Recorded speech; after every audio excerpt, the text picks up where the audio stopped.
One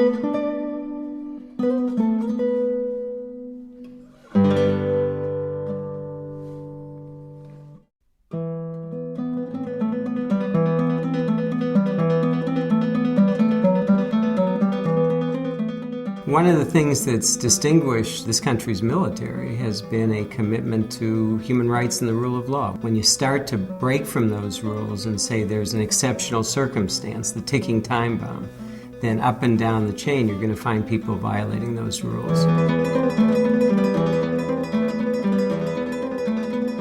It was constantly before us the notion that we needed to get information to save lives, the so-called ticking time bomb scenario.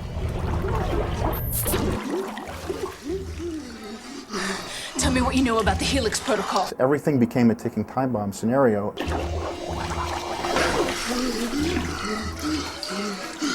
It's too late.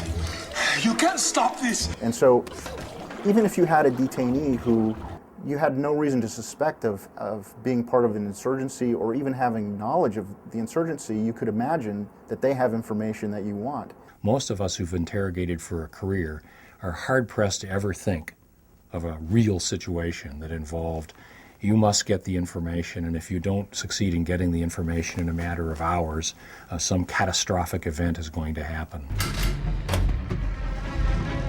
There should be 2 wires coming out of there, one black, one yellow. One wire's blue, the other's white. Hold on, Sydney. There's a 50-50 chance Sydney cuts the right wire. I'm willing to take those odds. It's a serious problem in training Army interrogators. I find them constantly chafing at the notion that interrogation requires patience and subtlety and time, because young Army interrogators are conditioned by their environment, and that includes political culture, to believe in this ticking time bomb scenario. White, tell her to cut the white wire. But those of us who've been there and who've really done this realize that it is just fiction. In reality, interrogation is pretty boring. If you have a cooperative detainee, it's a lot of taking down notes and writing reports and getting a lot of boring information. It's not like it is on television, where you get the information, you run out and save a bunch of lives.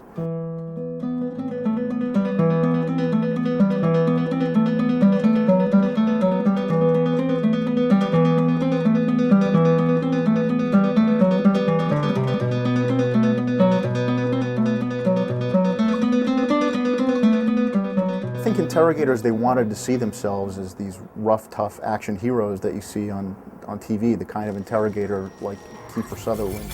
Those men will kill your family if you don't tell me where the bomb is now. How would I characterize television and techniques? They're using techniques that really don't work, but on television they make you think that they work. I can't wait any longer. Tell me where the bomb is or I will kill Assad. If you're bombarded with thousands of hours of television where all you see is these extraordinary techniques, you're a young person, maybe you haven't received a lot of training, and you say, well, I've seen this, surely it must work. I've seen it 20 times on television. Tell me where the bomb is! When you're discussing what you should or shouldn't do, can or cannot do legally, cadets would say, well, whatever it takes. If it's going to save American lives, whatever it takes. Jack Bauer shoots this guy in the leg and gets his information immediately. Tell me where the bomb is! The challenge is when you're dealing with a hardcore Al-Qaeda-typed terrorist trained to not allow you to elicit responses from him. And that's why the frustration level has occurred amongst interrogators, and that's why they felt they needed to resort to forceful techniques of pain to elicit information. Fine. Kill him!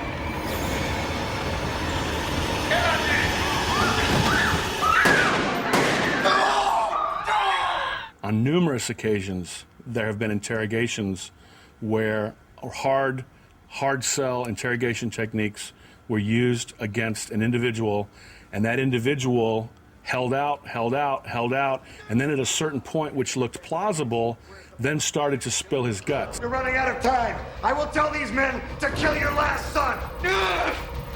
Where is the bomb? That's it. Take him out. Or tell me now! What's the plan? But in spilling his guts, what he did was he identified his rivals and then used the United States to bring misery on his rivals and protect his tribe. I want you to know we didn't kill your son. We staged it. Basically, he played us. So you never know what you're going to get when you start by inflicting pain.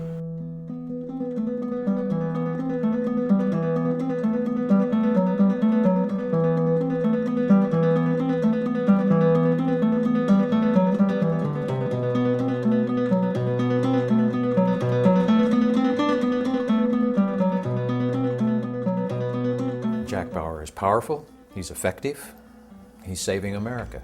Cadets are idealistic. They want to do the right thing, and they see a character like Bauer as someone who makes a difference, who's instrumental in saving the day. I would tell a soldier who was a fan of the show that Jack Bauer is a great fantasy hero, and that it would be nice if the real world worked that way, but the real world doesn't work that way. I was surprised, perhaps even stunned, to find out that actual interrogation methods that are taking place in the real world were being driven by what we created out of our, fevered brains in an effort to create the most immediate, visceral entertainment. We came up with these crazy torture methods. We literally sit in a room and say, okay, what would be really scary if it were being done to you? What would be really effective in a 35-second, 45-second scene? I think you've never actually tortured anybody in your life. Unfortunately for us both, you're wrong. I think that TV shows and movies really misrepresent the way an interrogation works. It always seems that the interrogator on TV leans in on the subject, and then the subject clearly breaks, and this happens in less than 5 minutes. Perhaps losing an eye will loosen your tongue. Okay! And then once the subject is broken, he's broken, and he'll tell anything that the interrogator wants him to. I mean, the few times that I saw prisoners actually break in Iraq, that wasn't the way it happened. It happened very slowly by building a relationship between the interrogator and the subject. There's a lot of variables that I think are at work in the real world, but obviously in our fictional world we do start out from certain premises which are fictional, which are wish fulfillments, which are basically fantasy. We are not, FBI agents. We're storytellers trying to come up with interesting and dramatic ways of telling tales. It is an inherently unreal premise. That a story would begin and end in 24 hours, and the events that occur in those 24 hours, the premise is absurd. I would hope that people could understand that there's a real boundary and segregation between, what a character can do in a television show and what someone should do in real life. Lost is sort of a wish fulfillment program in that it's about having a chance to do things over, and these characters are desperately in need of a do-over, but in real life you don't get a do-over, so you have to really think long and hard about the consequences of your behavior in the real world.